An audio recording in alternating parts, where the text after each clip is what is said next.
हरि बोल, दंडवत प्रणाम। तो आज एक सवाल आया था, साधक की बाहरी व्यवहार, बाहर से व्यवहार कैसा होना चाहिए। इसका दो उदाहरण दे सकता हूँ। एक तो गणेश जी जो सिखा रहे हमको। गणेश जी बुद्धि के देवता है, तो बुद्धि से काम करने के लिए बोल रहे। बाहर ऐसा दिखावा मत करो कि हम भक्त है, हम ये है, हम हिंदू है, हम वो है। समाज में अलग अलग कर्तव्य सब लोगों के हैं। पुलिस अपना काम करे, सेना हमारी अपना काम करे, हमारे डॉक्टर अपना काम करें, हम नागरिक अपना का सब अपना अपना योगदान बराबर देंगे तो देश अच्छी तरह से चलेगा। हमें उसके लिए बाहरी तो हम एक देश के नागरिक है, परिवार में भी ऐसा ही, माता पिता, पति पत्नी, संतान सब अपना अपना काम ढंग से करें बस।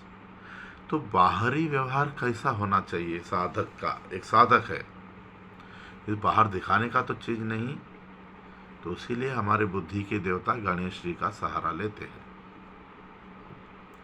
गणेश जी ने हाथी का मुख लिया। इससे हमें कुछ सिखा रहे हैं। हाथी का जो मर्म स्थान है, हाथी छोड़ के जो भी जीव का मर्म स्थान है वो किडनी के आजू बाजू होता है। वहां चोट लगने से हम संभाल नहीं पाते, और हाथी का जो है मस्तक पे होता है। तो जो हाथी को चलाता है, कंट्रोल करता है, वो एक अंकुश रखता है। बस हाथी बात नहीं सुन रहा है तो वहां मर्म स्थान पे लगा देगा, तो जीवन में बाधा नहीं आएगा। हमें क्या सिखा रहे गणेश जी, किसी के मर्म स्थान पे हम किसी का रहस्य जानते हैं, किसी की गोपनीय बात जानते हैं, उसका फायदा उठाना, उसको ब्लैकमेल करना या उसको दुख देना, ये अच्छी बात नहीं है। ऐसा करने से तो हमारे जीवन में दुख आएगा। दूसरा, हाथी की आंखें। बाकी सब जीवों की आंखें कैसे है, वाइट बड़ा है और काला छोटा है। हाथी का काला बड़ा है और वाइट छोटा है। उल्लू का तो छोड़ो, उसका फिर अलग ही हिसाब चलता है। ऐसा होने से हाथी को छोटी चीज बड़ी दिखती है, जैसे 1 फीट की चीज 2.5-3 फीट की दिखती है। तो हाथी एक बड़ा जानवर भी है, भारी है। अगर अहंकार में वो कुचलते गया छोटे छोटे जीवों को, तो उसको ऐसी प्रकृति में व्यवस्था हो गई कि उसको छोटी चीज बड़ी दिखती है।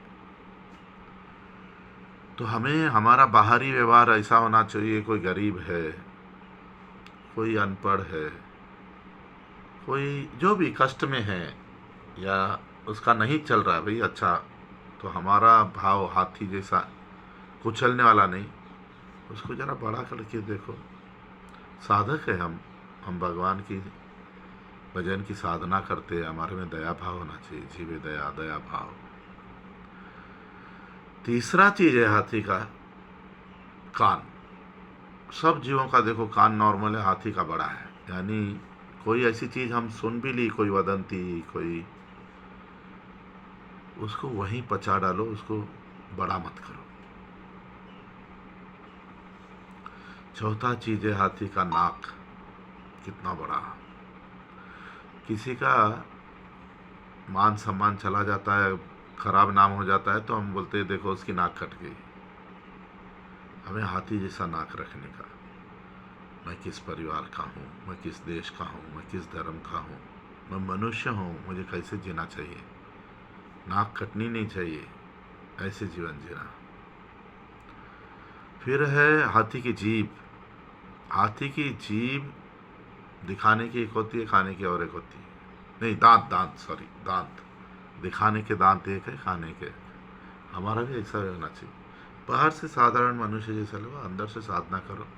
लोगों को दिखाने के लिए थोड़ी ना साधना कर रहे हैं, भगवान को तृप्त करने, भगवान की सेवा कर रहे हैं। जीभ, सारे जीवों की जीभ ऐसे बाहर आती है, हाथी की ऐसे अंदर जा रही है। तो ऐसे करो कि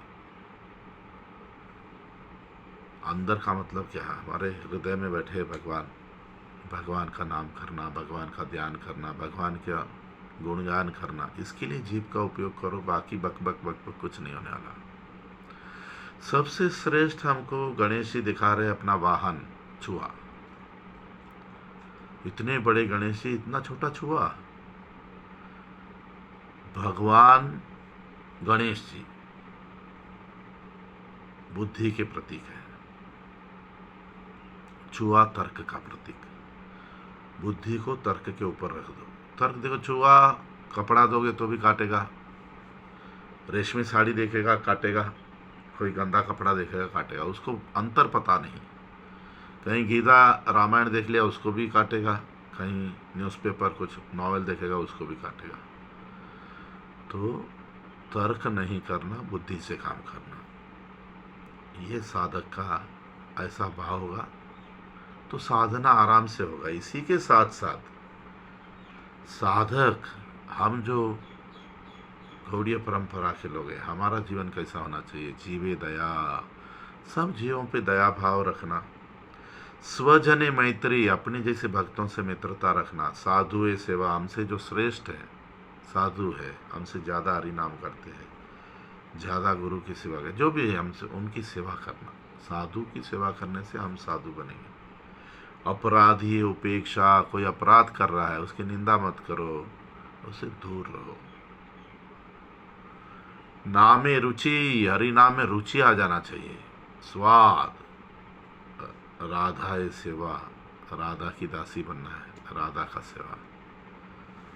कृष्ण प्रेम, हमारे जीवन का लक्ष्य है कृष्ण प्रेम। तो साधक इन चीज़ों को ध्यान में रखते हुए बुद्धि से काम करता है। हरि बोल, धन्यवाद, प्रणाम।